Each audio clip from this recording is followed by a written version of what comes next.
Tuhan Yang Maha Kuasa berkata, jika orang ingin menjadi pribadi-pribadi yang hidup dan menjadi kesaksian untuk Tuhan, serta diterima Tuhan, mereka harus menerima penyelamatan Tuhan. Mereka harus tunduk pada penghakiman dan hajarannya, dan bersedia dipangkas dan ditangani oleh Tuhan dengan senang hati. Hanya dengan cara inilah mereka bisa melakukan semua kebenaran yang diwajibkan oleh Tuhan, dan hanya dengan cara inilah mereka akan mendapatkan penyelamatan Tuhan serta menjadi manusia hidup yang sesungguhnya. Kecongkakan adalah akar dari watak manusia yang rusak. Semakin congkak manusia, semakin besar kemungkinan mereka untuk menentang Tuhan. Seberapa seriuskah masalah ini? Orang congkak memandang rendah orang lain. Lebih buruk lagi, mereka bahkan menganggap Tuhan berada di bawah mereka. Meskipun orang tampak percaya dan mengikuti Tuhan, mereka tak memperlakukan Dia sebagai Tuhan. Mereka merasa memiliki kebenaran dan menganggap diri mereka hebat. Inilah esensi dan akar dari watak yang congkak, dan itu berasal dari iblis. Karena itu, masalah kecongkakan harus diselesaikan. Memandang rendah orang lain adalah masalah sepele. Masalah seriusnya adalah kecongkakan orang menghalangi dia dari menaati Tuhan, pemerintahan, dan pengaturannya. Orang semacam itu selalu bersaing dengan Tuhan untuk menguasai orang lain. Orang seperti ini tidak sedikit pun menghormati Tuhan, apalagi mengasihi Tuhan atau tunduk kepadanya. Amin. Syukur kepada Tuhan. Syukur kepada Tuhan. Membaca firman Tuhan ini membangkitkan ingatan masa laluku. Saat itu aku sangat congkak dan merasa diri benar. Aku telah menjadi pemimpin gereja selama beberapa tahun. Aku melakukan beberapa pekerjaan dan sedikit menderita, dan mampu menyelesaikan beberapa masalah dalam tugasku. Jadi aku menggunakan semua ini demi keuntunganku dan mengabaikan orang lain. Kemudian aku ditangani dan didisiplinkan, dan melalui penghakiman dan penyingkapan firman Tuhan, ku dapatkan pemahaman tentang naturku yang congkak. Aku merasa menyesal dan membenci diri sendiri. Jadi aku menerapkan kebenaran dan mengalami beberapa perubahan. Syukur kepada Tuhan. Dahulu, aku memimpin sebuah gereja. Aku bekerja dengan saudari Lee yang baru mulai melayani sebagai pemimpin. Para diaken gereja dan pemimpin kelompok belum lama percaya kepada Tuhan, jadi persekutuan mereka sedikit dangkal. Kupikir, aku telah menjadi orang percaya lebih lama dari kalian, dan aku telah menjadi pemimpin selama beberapa waktu. Aku harus memainkan peran utama di sini, dan membuat semua orang melihat perbedaan yang dihasilkan pengalaman. Jadi, aku selalu menjadi yang pertama merespons dalam hal apapun. Dan setiap kali anggota gereja sedang lemah atau mengalami kesulitan dalam tugas mereka, setiap kali ada masalah dalam pekerjaan gereja, dalam masalah apapun yang paling sulit atau hal-hal yang tidak bisa diselesaikan orang lain, aku akan tampil. Pekerjaan gereja mulai meningkat setelah beberapa saat. Dan keadaan saudara-saudari telah membaik. Mereka mampu melakukan tugasnya. Mereka sering mencariku untuk mempersekutukan masalah mereka dan meminta pendapatku. Aku puas dengan diriku sendiri. Kulihat semua pekerjaan yang kulakukan dan berpikir, tanpa aku yang memimpin, tak mungkin pekerjaan gereja akan berkembang dengan baik. Tanpa persekutuanku, keadaan orang lain tidak akan begitu banyak membaik. Kelihatannya aku bisa memahami kebenaran dan melakukan pekerjaan praktis. Saudari Lee kemudian harus pulang ke rumah untuk mengurus beberapa hal. Jadi aku harus mengerjakan pekerjaan gereja sendirian. Awalnya, aku merasa sedikit tertekan dan bergantung kepada Tuhan setiap saat. Seusai setiap pertemuan, aku mencari tahu bagaimana hasil pertemuan tersebut, dan aku menawarkan dukungan kepada siapapun yang butuh. Setelah beberapa waktu, aku melihat bahwa semua orang melakukan tugas mereka sebagaimana mestinya, dan semua pekerjaan gereja berjalan dengan lancar. Aku menghela napas lega, dan tak bisa menahan diri untuk merasa sangat puas dengan diriku sendiri. Aku merasa lelah membuktikan diri selama melayani bertahun-tahun, bahwa aku telah melihat banyak hal dan menangani banyak masalah. Aku telah melakukan berbagai pekerjaan dan mampu mandiri. Kupikir aku benar-benar adalah tiang penopang gereja. Terutama di masa itu ketika aku bangun pagi-pagi sekali dan bekerja sampai malam tanpa mengeluh. Aku benar-benar merasa layak mendapat pujian. Tanpa kusadari, aku hidup dalam keadaan sangat berpuas diri. Kupikir firman Tuhan yang menghakimi manusia tidak berlaku kepadaku. Ketika anggota gereja membutuhkan, aku tidak bersekutu dengan mereka, tetapi malah menolak mereka dan berkata, "Kalian telah lama menjadi orang percaya dan masih tidak mengejar kebenaran. Bagaimana kalian belum berubah?" Terkadang setelah mempersekutukan, saudara-saudari masih bingung. Dengan tegas aku mencela mereka. Bukannya kalian tidak tahu, itu karena kalian tidak ingin menerapkannya. Mereka merasa takut kepadaku dan tidak berani membahas masalah mereka denganku. Saudari Liu kemudian terpilih sebagai pemimpin untuk bekerja bersamaku. Kupikir dia belum lama percaya kepada Tuhan dan dia mungkin tidak memahami beberapa hal. Jadi, aku yang harus mengambil keputusan akhir untuk urusan gereja besar maupun kecil. Aku yang membuat keputusan dan minta saudari Liu melaksanakannya. Suatu saat, pemimpin mengirim surat meminta kami merekomendasikan seseorang untuk tugas tertentu. Aku tahu ini terkait dengan pekerjaan rumah Tuhan, jadi itu membutuhkan diskusi. Tetapi kemudian kupikir, aku telah lama melakukan tugasku di gereja. Aku mengetahui semua keadaan saudara-saudari, jadi aku bisa memutuskan. Jadi, aku mengambil keputusan tanpa mendiskusikannya dengan saudari Liu dan kemudian menugaskan dia untuk mengatur segalanya. Meskipun kami melayani sebagai pemimpin bersama-sama, aku memperlakukan dirinya seperti bawahan. Ketika dia tidak mengurus sesuatu dengan baik, aku pasti marah. Dia menjadi sangat negatif dan merasa frustrasi karena tidak mampu melakukan tugasnya dengan baik. Dia jadi begitu karenaku, tetapi aku tetap tidak merenungkan diri. Aku semakin merasa memiliki kebenaran dan cakap dalam pekerjaanku. Jadi aku harus mengatur pekerjaan gereja. Aku menjadi semakin angkuh dan congkak. Ketika rekan-rekan sekerja mengajukan saran selama diskusi kerja, seringkali aku sama sekali tidak mempertimbangkannya, tetapi langsung menolaknya. Kupikir, memangnya kalian itu tahu apa? Bukankah aku lebih tahu setelah bertahun-tahun sebagai pemimpin? Akhirnya, aku yang mengambil keputusan akhir atas segala sesuatu dalam pekerjaan gereja. Tuhan menciptakan situasi untuk menanganiku. Aku terus menemui hambatan dalam tugasku. Aku mulai melupakan janji temu dan menunjuk orang yang tidak seharusnya. Pemimpin menunjukkan banyak kesalahan dalam pekerjaanku dan memangkasku. Bahkan setelah semua ini, aku tidak merenungkan diri. Kupikir aku hanya perlu lebih teliti. Rekan sekerja memperingatkan, bukankah kau seharusnya merenungkan mengapa masalah ini tiba-tiba muncul?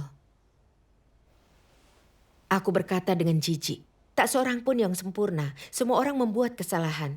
Tidak perlu merenungkan segala sesuatu. Beberapa saudara-saudari bertanya, apakah aku baik-baik saja? Aku jawab baik-baik saja, tetapi aku berpikir dalam hati, memangnya ada yang salah dengan diriku? Bahkan jika tidak baik-baik saja, aku mampu menanganinya, tak perlu khawatir. Aku telah lama menjadi pemimpin, bukankah aku lebih memahami kebenaran? Bagaimanapun, mereka memperingatkanku, aku tidak mau mendengarkan. Aku hidup dalam watakku yang rusak dan rohku makin gelap. Aku mulai terkantuk-kantuk saat membaca firman Tuhan dan tidak tahu harus berkata apa dalam doa. Makin banyak masalah yang tiba-tiba muncul di gereja. Aku menjadi buta, tidak memiliki wawasan terhadap banyak masalah dan tidak tahu cara menanganinya. Tak lama kemudian, survei pendapat umum diadakan di gereja dan saudara-saudari semua berkata bahwa aku congkak dan tidak mau menerima kebenaran. Mereka berkata aku diktator, selalu memarahi dan mengekang mereka. Aku diberhentikan sebagai pemimpin. Pada hari itu, pemimpin menyampaikan evaluasi semua orang kepadaku. Aku merasakan Tuhan melampiaskan murkanya padaku melalui saudara-saudari yang menanganiku. Aku merasa seperti tikus jalanan yang membuat semua orang jijik dan bahkan ditolak oleh Tuhan. Aku tidak mengerti bagaimana aku bisa serendah itu. Dalam deritaku, aku berlutut berdoa kepada Tuhan. Ya Tuhan, aku selalu menganggap diriku bertanggung jawab dalam pekerjaan gerejaku dan memahami kebenaran. Aku tidak pernah berpikir aku akan memiliki banyak masalah. Di mata orang lain, aku orang congkak yang tidak mau menerima kebenaran. Ya Tuhan, entah bagaimana aku bisa seperti ini. Bimbing dan cerahkanlah aku untuk mengenal diriku dan memahami kehendak-Mu. Amin.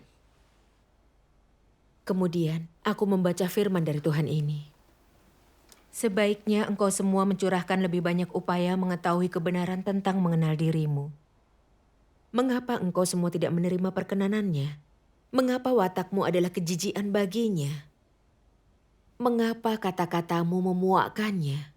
Engkau mulai membual segera setelah engkau menunjukkan kesetiaan dan menuntut kebalasan untuk sumbangsih kecil. Engkau memandang rendah orang lain ketika menunjukkan ketaatan dan mengabaikan Tuhan setelah melakukan sedikit tugas kecil. Mereka yang melakukan tugas dan mereka yang tidak. Para pemimpin dan pengikut yang menerima Tuhan dan yang tidak. Yang memberi sumbangan dan yang tidak. Para pengkhotbah dan yang mendengarkan dan seterusnya. Mereka semua itu membual. Tidakkah menurutmu ini lucu? Mengetahui sepenuhnya engkau percaya kepada Tuhan tetapi tak dapat sesuai dengan Dia. Mengetahui sepenuhnya engkau tidak berguna tetapi engkau tetap saja membual. Tidakkah kau merasa akal sehatmu sudah tumpul hingga engkau tak mampu mengendalikan diri? Jangan berpikir engkau memahami segalanya. Aku katakan kepadamu bahwa semua yang telah engkau lihat dan alami tidak cukup bagimu untuk memahami bahkan 1/1000 bagian saja dari rencana pengelolaanku. Jadi mengapa engkau bertindak sedemikian sombongnya? Secuil bakat dan pengetahuan minim yang engkau miliki tidak cukup untuk Yesus pakai bahkan dalam 1 detik pun dari pekerjaannya. Sebanyak apakah pengalamanmu sebenarnya? Apa yang telah engkau lihat, semua yang telah engkau dengar di sepanjang hidupmu, dan apa yang telah engkau bayangkan lebih sedikit dari pekerjaan yang aku lakukan sebentar saja. Jangan suka mengecam dan mencari kesalahan. Secongkak apapun, engkau hanya makhluk yang tidak lebih daripada seekor semut. Semua yang bisa engkau tahan dalam perutmu lebih sedikit dari isi perut seekor semut. Jangan berpikir engkau berhak menggerakkan tangan dengan pongah dan bicara muluk hanya karena memperoleh beberapa pengalaman dan senioritas. Bukankah pengalaman dan senioritasmu adalah hasil dari firman yang telah kuucapkan? Apakah engkau menganggap semua itu imbalan kerja keras dan usahamu sendiri? Amin. Amin. Amin. Firman Tuhan menyingkapkan kebenaran keadaanku. Baru setelah kecewa dan sedih, aku mulai merenungkan diri. Setelah melakukan tugasku sebagai pemimpin selama beberapa tahun, kupikir karena aku telah lama menjadi pemimpin, aku lebih cakap daripada orang lain dan memahami lebih banyak kebenaran. Bahwa aku tiang penopang gereja, dan gereja tidak dapat melakukannya tanpa diriku. Ketika aku mencapai sedikit keberhasilan dalam tugasku, kupikir aku mengerti segalanya memiliki kebenaran bahwa aku lebih unggul. Kupikir telah lama percaya kepada Tuhan dan berpengalaman membuatku berhak congkak, dan posisiku lebih tinggi daripada orang lain. Aku tidak mengindahkan saran saudara-saudari, apalagi menyelidiki atau menerimanya. Bahkan, ketika mereka peduli kepadaku dan bertanya tentang keadaanku, aku merasa lebih unggul daripada mereka. Jadi aku mampu mengatasinya dan tidak butuh bantuan mereka. Ketika aku menemukan kesalahan dan kesulitan mereka, aku tidak mempersekutukan kebenaran dengan mereka, tetapi menghina mereka. Pekerjaan mereka selalu salah menurutku, jadi aku memarahi mereka. Karena itu anggota gereja merasa negatif dan terkekang. Bagaimana itu bisa dikatakan melakukan tugasku? Itu jelas melakukan kejahatan. Aku menyingkapkan watak jahat yang sombong. Ketika Tuhan menjadi daging pada akhir zaman, mengungkapkan kebenaran untuk menyelamatkan manusia. Dia melakukan pekerjaan menakjubkan, tetapi tidak pernah pamer. Tak memperkenalkan dirinya sebagai Tuhan. Sebaliknya dia rendah hati, diam-diam melakukan pekerjaan penyelamatan. Benar. Aku menyadari bahwa Tuhan sangat rendah hati.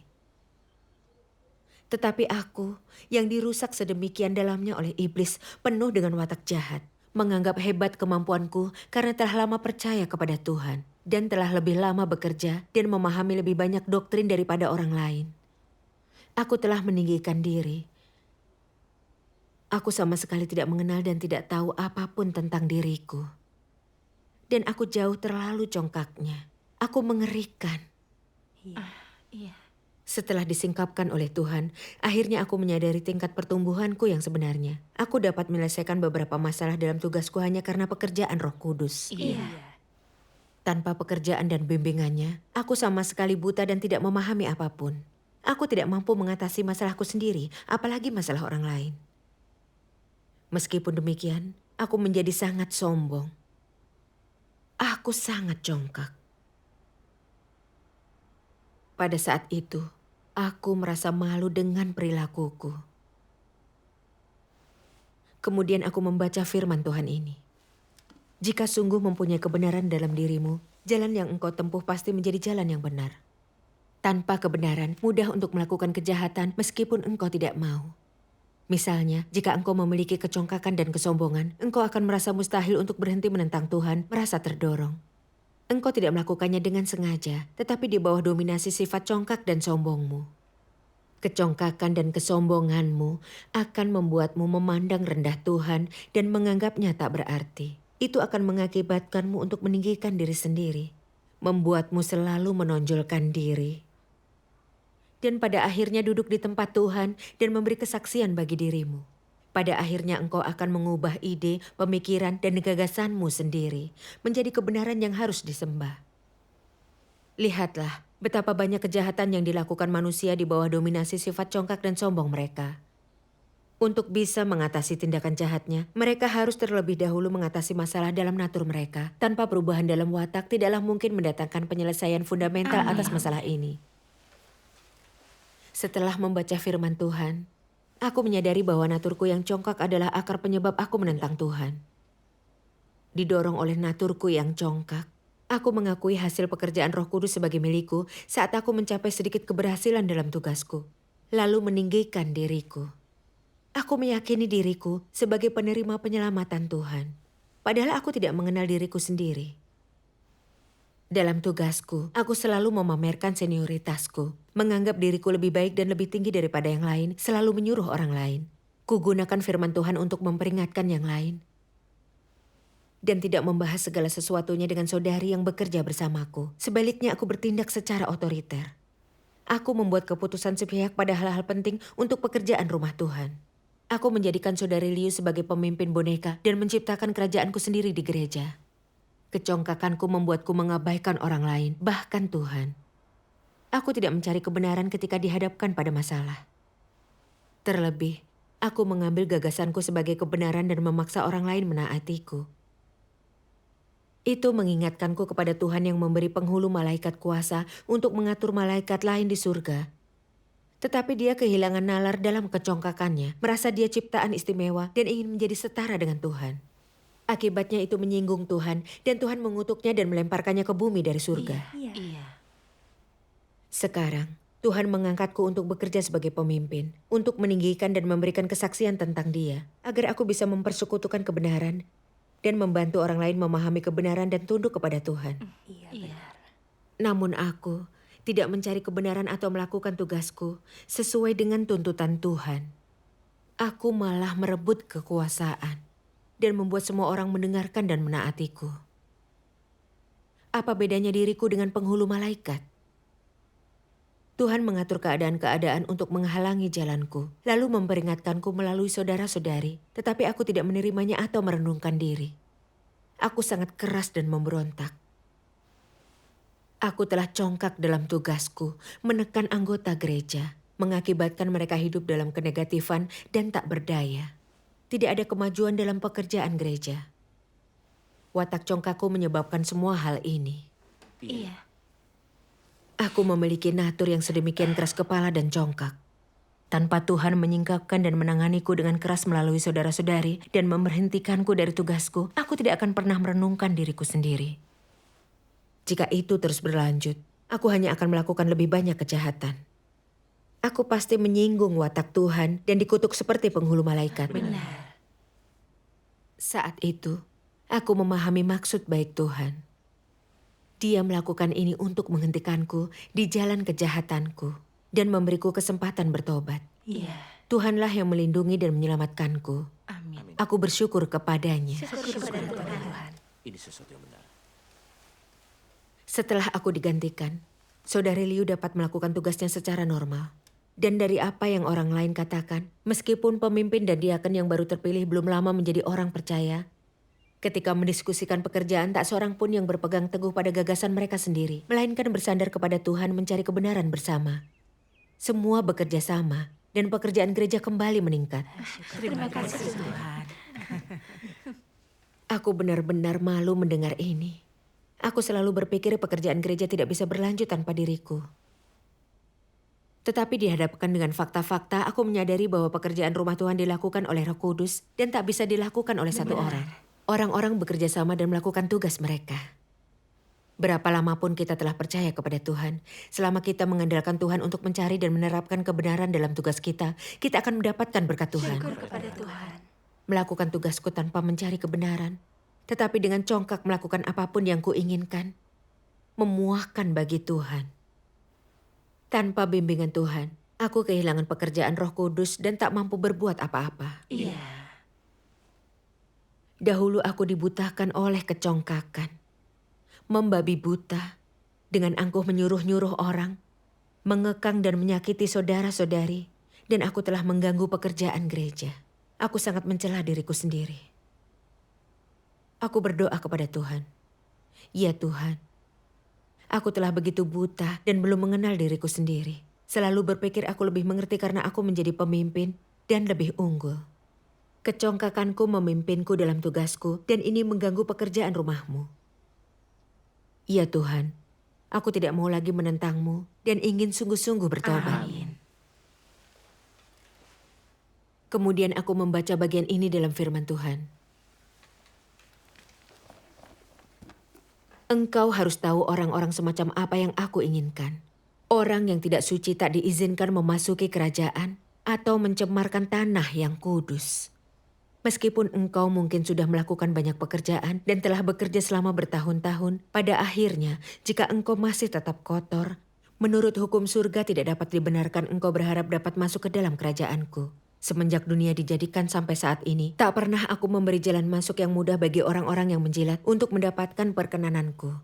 Inilah peraturan surga dan tak seorang pun dapat melanggarnya. Engkau harus mencari kehidupan. Sekarang, orang-orang seperti Petrus akan disempurnakan. Mereka berusaha mengubah watak mereka dan bersedia menjadi kesaksian bagi Tuhan serta melaksanakan tugasnya sebagai ciptaan Tuhan. Hanya orang-orang seperti inilah yang akan disempurnakan. Aku menetapkan tempat tujuan setiap orang, bukan berdasarkan umur, senioritas, banyaknya penderitaan, dan yang paling penting sejauh mana mereka mengundang belas kasihan, melainkan berdasarkan apakah mereka memiliki kebenaran atau tidak. Tidak ada pilihan lain kecuali ini. Engkau semua harus menyadari bahwa semua orang yang tidak mengikuti kehendak Tuhan akan dihukum. Ini fakta yang tidak akan berubah. Amin. Firman Tuhan sangat jelas. Tuhan menentukan kesudahan kita bukan dari berapa lama mereka sudah percaya, seberapa banyak mereka dapat berkhotbah atau telah bekerja, tetapi dengan apakah mereka mengejar kebenaran dan mengubah watak mereka yang rusak dan melakukan tugas makhluk ciptaan. Inilah yang terpenting. Amin. Sebelumnya, aku tidak pernah mengenal watak benar Tuhan. Aku memiliki pengalaman beberapa tahun sebagai pemimpin dan aku telah mencapai beberapa keberhasilan dalam tugasku. Kupikir jika kuteruskan ini, aku akan diselamatkan oleh Tuhan. Jadi aku tidak berfokus pada dihakimi dan ditangani oleh Tuhan. Aku tidak mencari kebenaran dalam tugasku untuk menyelesaikan watakku yang rusak. Jadi watak hidupku tak banyak berubah walau telah lama percaya kepada Tuhan. Dan aku hidup berdasarkan natur jahatku dan menentang Tuhan. Aku menyadari bahwa kita tidak dapat mengenal diri sendiri atau benar-benar bertobat kepada Tuhan jika tidak mengejar kebenaran. Sebanyak apapun kita telah bekerja atau berkhotbah tanpa perubahan dalam watak hidup, kita tetap akan dikutuk Tuhan. Iya. Ini ditentukan oleh watak benar Tuhan. Amin. Setelah memahami kehendak Tuhan, aku tak lagi mengambil keuntungan dari seberapa lama aku telah percaya atau bekerja. Tetapi berfokus pada memahami firman Tuhan, merenungkan diri, dan mengubah watakku. Setelah itu aku diberi tugas lain di gereja. Syukur kepada Tuhan. Ketika bekerja dengan anggota gereja, aku lebih rendah hati. Dan ketika mereka mengemukakan pandangan yang berbeda, terkadang aku merasa aku benar dan ingin mereka mendengarkanku. Tetapi aku segera menyadari naturku yang congkak sedang muncul kembali. Jadi aku selalu berdoa kepada Tuhan untuk mencari kebenaran bersama anggota gereja dan terlibat dalam diskusi. Saudara-saudari semua berkata bahwa aku tidak congkak seperti sebelumnya, bahwa aku jauh lebih dewasa. Syukur kepada Tuhan. Mendengar penilaian dari mereka benar-benar mengharukan bagiku. Aku tahu ini telah dicapai oleh penghakiman dan hajaran firman Tuhan. Amin. Meskipun aku belum sepenuhnya menyingkirkan watakku yang congkak dan masih jauh dari standar yang Tuhan tuntut, Iya. aku telah melihat kasih dan penyelamatan Tuhan. dan bahwa pekerjaan Tuhan dapat mengubah dan menyucikan manusia. Amin. Syukur kepada Tuhan.